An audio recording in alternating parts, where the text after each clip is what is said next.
What's up, Pirates? Wraith here with Awaken TCG, and today we have some ZORO versus KATAKURI gameplay. This is for the 03 meta, and it's going to be one of the last 03 videos we have here on our channel, as 04 is on the brink here. Very soon it is going to be releasing, and so here we're going to go into our matchup. I am playing ZORO, and we have my brother on KATAKURI. I lost the dice roll, so I am going first, and my brother chose to go second. And so I turn one. Past his turn one, he's gonna go ahead and drop a pudding here, and I'm trying to figure out a new setup to be able to like show hands while we play, so the viewers are engaged as we're playing and can see whether or not that card we played was the right card, or if you have different opinions on when a card should be played. So I think this is a cool little addition. Definitely seen some JP YouTubers with this tech here, and so I'm going to be trying it out. And for all of 04, we're definitely going to be having a lot of videos in this style. And disclaimer, the top of the video is a little blurry at times, but for the most part, video is watchable. So we're going to go ahead and upload it, and it was a great game. So yeah, so here is my second turn. I'm going to go ahead and play Dodon for 2 Don. Searching the top 5. Here we really wanted to get a 1-drop to be playable, like a buggy, a Ezo, something that would afford us another search, because our hand was kind of bricky here to start. Not much things to play, not much to go off of, so we go to Dodon and we find only an Otama, so that's what we had to take. We swing 6 at leader. KATAKURI takes. Lo and behold, trigger. What's new? KATAKURI always getting the triggers, and it gets even worse in 04. Hence my predictions for KATAKURI being top 2. Anyways, he's gonna go ahead and trash a smoothie, and I think he trashes a cracker. Yeah, because that would be his double. So he just trashes a cracker, keeps the sovereignty and the Daifuku.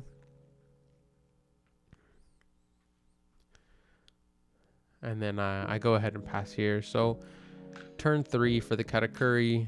He is now at oh no, it's turn 2. Oh yeah, turn 2. Damn. That he got that Shirahoshi trigger early. So I think so he goes 5 here. I take, obviously it's first life I'm gonna take. I get a Whitebeard pirate trigger. Go ahead and search top 5. It's gonna allow me to pick up another card. And yeah, we do get some luck here. We get the Marco, so that is gonna secure my turn 3 play on curve Marco, which is pretty good, as ZORO probably his best turn 3, especially in certain matchups, unless you want to go wide. Maybe like if you're off curve going against Blue Dofi, you probably don't want to play him on curve because he's just gonna get Soja King'd. Or 3,000 worlds. So he swings 5, plays Daifuku. Definitely interesting choice in his deck. Okay, I ramp Don, draw for turn. We get another Marco. So now here we're set. We're set. We don't have to worry about too much here. You know, our next couple of turns are definitely played for us. We're just gonna go and do Marco. So we swing 5, he blocks out for 1. We go on curve Marco for 5 Don, kill the Shirahoshi just in case he has a KATAKURI, which he did. So don't want that going back into life on his turn 4. And we go ahead and pass. My opponent then draws for turn. He draws a Shirahoshi. He is at 6 Don now. So this is his turn 3. So he swings 7, checks his top life. I'm gonna go ahead and take here. I don't mind going down to 3, especially when I need cards in hand and I'm not really feeling what I have in hand. So here we get an event off life, which is okay. He goes 6 with Daifuku. I think we definitely go to block this here. Draws his top card out of life, replaces it, and we block out for 2. Then he has 4 Don left.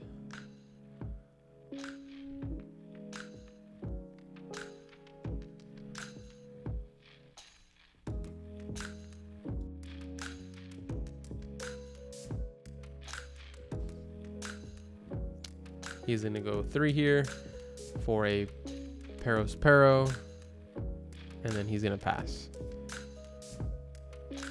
So now we are on turn 4, so we're at 7 Dawn. 3, 5. So we're at 7 Dawn. We have a couple of things to do here. We do have a Marco on board, so definitely going to take advantage of that. And so we go 1 on the Zoro, and then we're going to go ahead and use the Marco to swing 7 at Daifuku, make the opponent give us 2 cards, which would put us in a really good spot here because we see that the opponent only has 7 cards in hand, and so if he gives us 2, he's going down to 5, while us on the other hand, we're at 1, 2, 3, 4, 5, 6, 7 as well. So he either takes or gives us card advantage, which either way is fine for us. So he ends up taking, and we do have an Otama plus Marco combo in hand, so we were hoping that something like that was going to happen, and so now we just have the luxury to go Otama, Marco, the Peros Pero, clear his board, and we get a second Marco on board, which is pretty huge. So we're going to swing 6 at life. He blocks for 2, and then we go ahead and do the Otama Marco combo. Very nice, very nice. So he's gonna obviously use Pero ability on KO, search top 3 and grab a card out of grab a Big Mom out of the 3, put the 2 on bottom of the deck.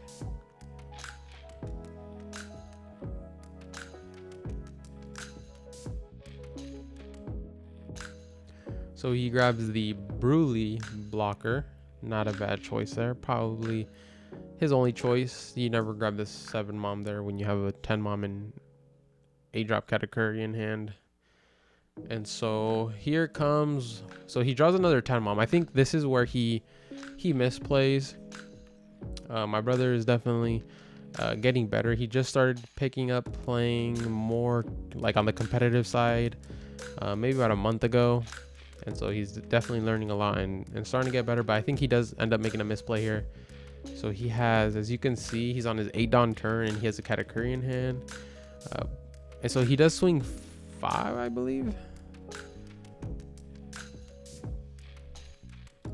Okay, yeah, so he swings 5, and so here I'm thinking, okay, that's fine. I'll block out, and then we will, you know, deal with the A-drop Katakuri, maybe draw into a Gordon. And we do have Fire Fist, so you know we'd be able to take care of that. But instead, this is where I was talking about. He goes Shirahoshi, and so I think he put too much importance on trying to get his Shirahoshi on his top life, which was definitely a mistake. It was a misplay because his board is already, you know, suffering, and so putting an A-drop 8,000 power Katakuri on the board would have definitely helped him. And so then he goes, pops the Shirahoshi, discards a 10 Mom, which he was supposed to go 8-drop Katakuri, send a Marco back to stabilize for a second because he still have 4 life, and then he goes 10 Mom, 10 Mom, and then at that point I'm just racing against the clock to try to kill him. Probably would have had a way different outcome for this game, but he goes Shirahoshi, and then I think another misplay here. He got a Thunderbolt out of Shirahoshi, and then he pays 2 and Thunderbolts one of my Marcos.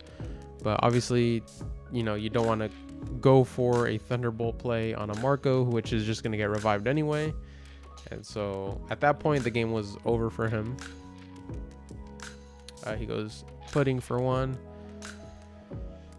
Yeah, but you know, after this, I think his board is just way too undeveloped, and you know, he does have a slight card advantage, but I think there's no coming back from this at this point with the amount of firepower I do have on my turn. You guys are going to see here relatively quickly.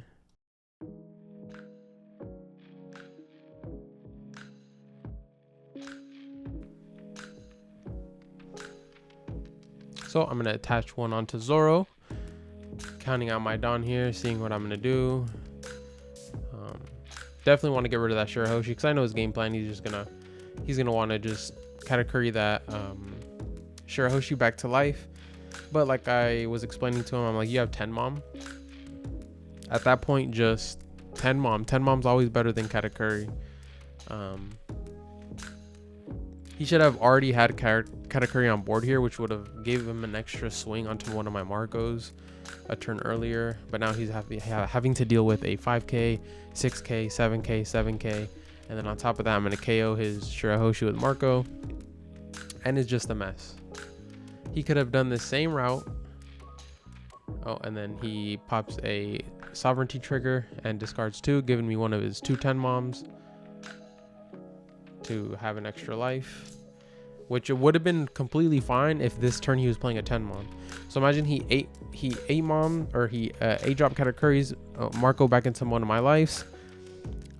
He could have honestly put it at top if he knew he was in a 10 mom again.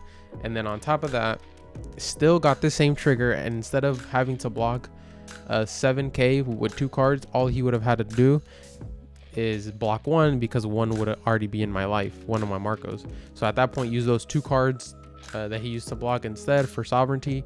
He would have still had an extra life, and then boom, he's 10 momming here, you know, back to 3 or maybe back to 4 life. And then he can chain that to another 10 mom.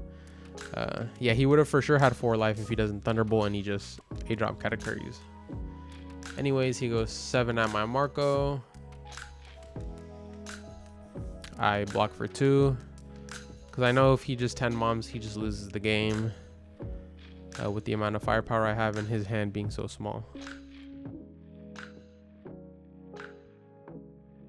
He swings at my Dadan. I have no point in saving it there. He can have that for free. And then he goes 8 for Katakuri, and then he gets rid of one of my Marcos. But like I said, at this point, it's a little too late. I have dropped 3, and so putting 1 away is not going to do anything, as my turn is just going to be me swinging at his face. All right, so now that is my turn. I'm going to go ahead and pay. I pay 2 for a Curly.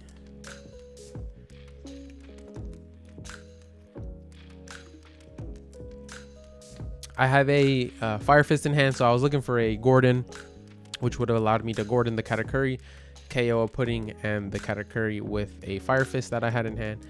But we ended up just finding a Buggy, which is okay.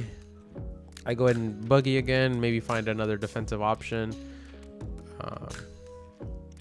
which could be of great help just in case we don't KO him here. And so we do. We find another guard point. And then at this point, we're doing the math. I'm thinking, maybe I could have just swung for game. He has 3 in hand. I was doing the math, and I'm like, it would have been sketchy, especially if he draws any, blocker triggers or, just any triggers that would, help him win. So like a Thunderbolt as well. And so I was like, you know what? Now we'll just go ahead and do the smart play. We're gonna play it safe. Keep Don up for our counter spells, our counter events. And so we swing at the Pudding, he takes, then we're gonna go 8 to life.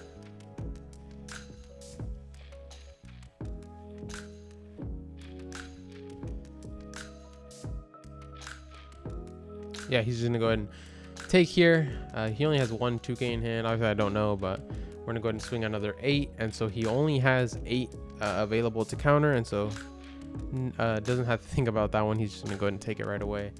I think he pulls another trigger, right? And so definitely delaying. And then imagine if he had Katakuri to turn earlier and then 10 mommed, and then this next turn he would be up 10 mom again, pops 2 sovereignties. That's 4 extra life on top of what he would have had if he doesn't Thunderbolt, which was 4 already. And so that's like over 8 life at one point.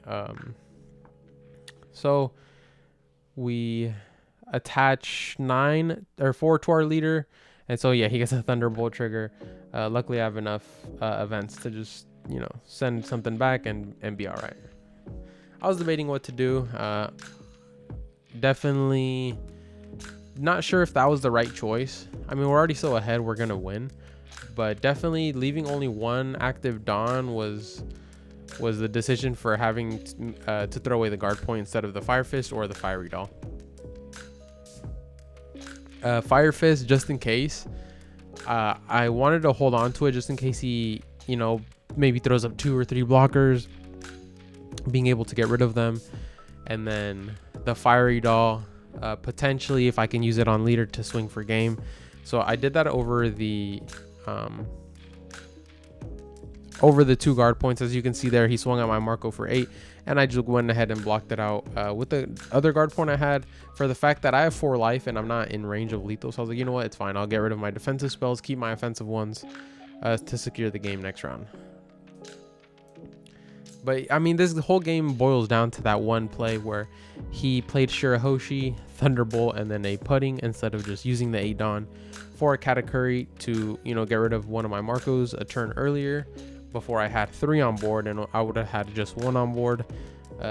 Then it would have been, I would have had at least 2 on board. I would have played 1, and then at least he's going for 10 mom that turn after. That's really where it came down to. But yeah, here's the finishing turn. And so at this point, you know, he has 3 cards in hand.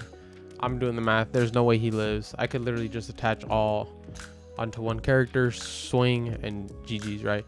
You know, but I'm going to play safe. So we just go 7-7. And then what was our line going to be? 15 at life with leader. But yeah, so he doesn't have enough for that. Sovereignty is the first one, 7k. He can't block the second one. But guys, that is going to be it for this video. We have a stream coming up soon with a lot of giveaways during that stream, so we will have a date for that, so stay tuned. Thank you guys so much for watching all of our videos and all the support. You guys make sure to subscribe to Awaken TCG, like this video, comment down below what you're going to be playing for OPO4, and you guys have a wonderful day. I'll see you guys on the next video. Peace.